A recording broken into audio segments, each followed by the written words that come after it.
السلام علیکم ناظرین، میں محسن استقبال کرتا ہوں آپ کا محسن ظہیر کمپیوٹرز یوٹیوب چینل میں۔ دوستو، اگر آپ بھی کمپیوٹر سیکھنا چاہتے ہیں تو آپ ہمارے اس چینل کو سبسکرائب کیجئے اور ساتھ ہی میں بیل آئیکن کو دبا دیں تاکہ جب بھی ہم کوئی نئی ویڈیو اپلوڈ کریں تو اس کے نوٹیفیکیشن آپ تک پہنچ جائے۔ دوستو، آج کی اس ویڈیو میں ہم جاننے والے ہیں کہ اگر آپ کورل ڈرا کے اندر ڈائریکٹ اردو لکھنا چاہتے ہیں تو اس کو کیسے لکھیں گے۔ تو آئیے شروع کرتے ہیں۔ دوستو، پہلے آپ یہ بات جان لیجئے کہ آپ کورل ڈرا کے پرانے ورژنز میں ڈائریکٹ اردو نہیں لکھ سکتے ہیں، بلکہ وہاں پر آپ ان پیج سے کاپی کر کے اردو لکھ سکتے ہیں۔ تو دوستو، ہم کورل ڈرا X7 کے اندر دیکھتے ہیں کہ اس میں ڈائریکٹ اردو کیسے لکھتے ہیں۔ تو آئیے شروع کرتے ہیں۔ تو دوستو، میں کورل ڈرا X7 کے اوپر ڈبل کلک کرتا ہوں تو یہاں پر ناظرین ہمارا کورل ڈرا X7 کھلنا شروع ہو جائے گا۔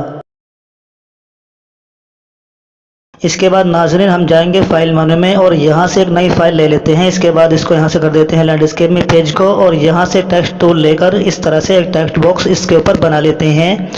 اور اس کے بعد دوستو ہم جائیں گے ٹیکسٹ مینو میں، مینو بار میں ٹیکسٹ مینو میں جائیں گے یہاں پر، چونکہ دوستو یہاں پر ہمارا کرسر بائیں جانب آ رہا ہے، اس کو ہمیں دائیں جانب کرنا ہے، چونکہ دوستو ہم اردو لکھنے والے ہیں جیسے کہ آپ یہاں پر دیکھ سکتے ہیں۔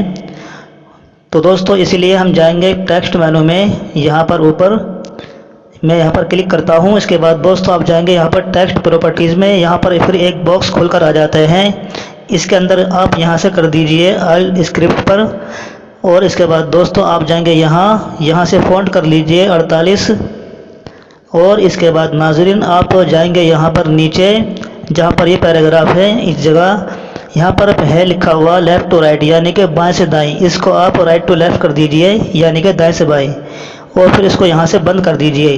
اس کے بعد دوستو آپ اپنا کی بورڈ چن لیجئے یہاں سے جو بھی آپ یوز کرتے ہیں، اور اس کے بعد ناظرین آپ یہاں پر کرسر رکھیں اور فونٹ کو یہاں سے کر لیجئے جمیل نوری نستعلیق، جیسے کہ دوستو میں نے یہاں پر کر لیا ہے۔ اور اب میں لکھنا شروع کرتا ہوں۔ دارالعلوم دیوبند یوپی ہندوستان ایک عالمی شہرت یافتہ ادارہ ہے جس نے اسلام کا پرچم پوری دنیا میں پھیلایا ہے۔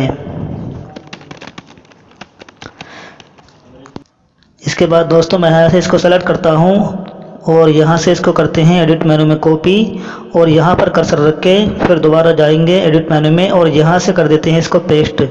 اس کے بعد دوستو ہم اس کو کئی مرتبہ پیسٹ کر لیں گے، اور اس تحریر کو سلیکٹ کر کے یہاں سے کر لیتے ہیں دوستو فل جسٹیفائیڈ، تاکہ اس کی دونوں جانب سے لائنیں برابر ہو جائیں۔ تو دوستو اس طرح سے آپ کورل ڈرا کے اندر ڈائریکٹلی اردو لکھ سکتے ہیں۔ اس کے علاوہ ناظرین آپ اس تحریر کو سلیکٹ کر کے اس کے اندر کوئی بھی کلر کو فل کر سکتے ہیں۔ تو ناظرین آج کی اس ویڈیو میں اتنا ہی، خدا حافظ۔